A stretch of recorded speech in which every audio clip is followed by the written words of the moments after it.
ایک سائنسدان انسانی ذہن کی قوت کو جانچنے کے لیے ایک نفسیاتی نظریہ آزمانا چاہتا تھا۔ اس نظریے کا بنیادی سوال یہ تھا کہ اگر کسی انسان کو مکمل یقین دلا دیا جائے کہ اس کی موت ناگزیر ہے، تو کیا اس کا جسم حقیقت میں اسی یقین کے مطابق کام کرنے لگے گا؟ اس مقصد کے لیے سائنسدان کو ایسے فرد کی ضرورت تھی جو موت کے قریب ہو اور جس کے پاس کھونے کے لیے کچھ نہ ہو۔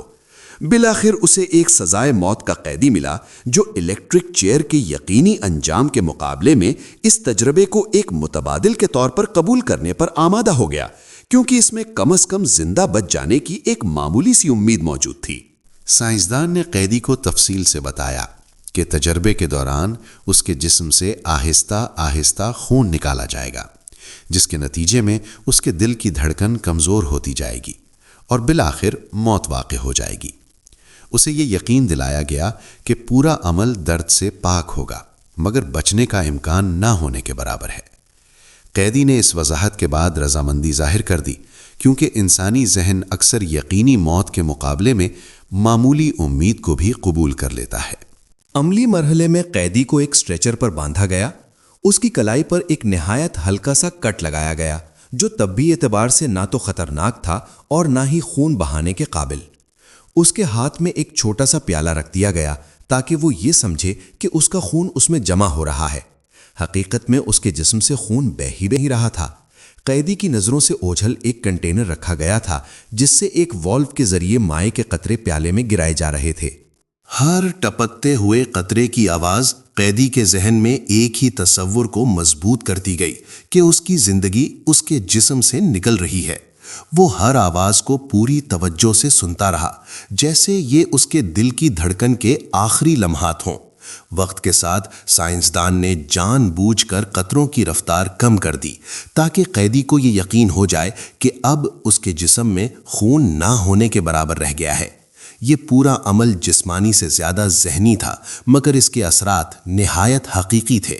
چند ہی منٹوں میں قیدی کے جسم میں شدید تبدیلیاں رونما ہونے لگیں۔ اس کا رنگ پیلا پڑ گیا، دل کی دھڑکن تیز اور بے ترتیب ہو گئی، سانس پھولنے لگی اور شدید خوف نے اس کے اعصابی نظام کو مفلوج کر دیا۔ جب آخرکار ٹپکنے کی آواز مکمل طور پر بند کر دی گئی تو قیدی کا دل بھی رک گیا۔ طبی اعتبار سے اس کی موت خون کی کمی سے نہیں ہوئی تھی، بلکہ شدید خوف، ذہنی دباؤ اور اس یقین سے ہوئی کہ اس کی زندگی ختم ہو چکی ہے۔ نفسیات اور طب میں اس مظہر کو نوسیبو ایفیکٹ کہا جاتا ہے۔ نوسیبو ایفیکٹ اس کیفیت کو ظاہر کرتا ہے جس میں منفی یقین، خوف اور توقعات جسم میں حقیقی بیماری کی علامات پیدا کر دیتی ہیں۔ اس کے برعکس پلیسیبو ایفیکٹ وہ صورت ہے جس میں محض مثبت یقین کے ذریعے مریض کی حالت بہتر ہو جاتی ہے، چاہے دی جانے والی دوا حقیقت میں غیر مؤثر ہی کیوں نہ ہو۔ دونوں اثرات اس بات کی سائنسی تصدیق کرتے ہیں کہ انسانی ذہن جسم کے حیاتیاتی نظاموں پر براہ راست اثر ڈالتا ہے۔ امریکی فزیولوجسٹ والٹر بریڈفرڈ کینن نے 1940 کی دہائی میں ایسے واقعات کو ووڈو ڈیتھ کا نام دیا جن میں افراد محض شدید خوف اور سماجی یقین کے باعث اچانک موت کا شکار ہو گئے، حالانکہ ان کے جسم میں کوئی مہلک زخم موجود نہیں تھا۔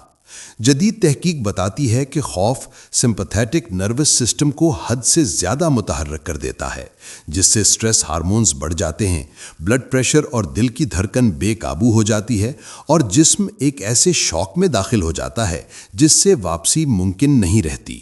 یہی اصول ہمیں روزمرہ زندگی میں بھی نظر آتا ہے۔ بعض لوگ صرف یہ سن کر کہ انہیں لا علاج بیماری لاحق ہے، ذہنی طور پر ٹوٹ جاتے ہیں اور ان کی جسمانی حالت تیزی سے بگڑنے لگتی ہے، جبکہ بعض اوقات بعد میں معلوم ہوتا ہے کہ تشخیص ہی غلط تھی۔ اس کے برعکس بچے اکثر جنگ، حادثات اور قدرتی آفات جیسے شدید حالات میں بہتر طور پر زندہ بچ جاتے ہیں، کیونکہ وہ موت کے تصور کو بالغوں کی طرح ذہن میں نہیں بٹھاتے۔ بالغ انسان خوف کو معنی دیتا ہے، اسے بڑھاتا ہے اور اسی خوف کے مطابق جسم رد عمل دیتا ہے۔ انسانی ذہن اور جسم کا تعلق محض ایک فلسفیانہ تصور نہیں، بلکہ جدید نفسیات، اعصابی سائنس اور طب میں تسلیم شدہ ایک سائنسی حقیقت ہے۔ صدیوں سے مفکرین، اطباء اور سائنسدان اس سوال پر غور کرتے آئے ہیں کہ کیا انسانی سوچ اور یقین واقعی جسمانی حقیقت کو بدل سکتے ہیں یا یہ محض ایک وہم ہے؟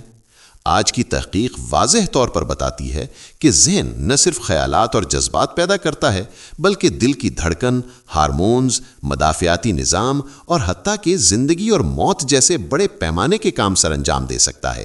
حیاتیاتی فیصلوں پر بھی اثر انداز ہوتا ہے۔ انسانی تعریف میں بیان کی جانے والی ایک معروف نفسیاتی کہانی اسی طاقتور تعلق کو انتہائی شکل میں ہمارے سامنے رکھتی ہے۔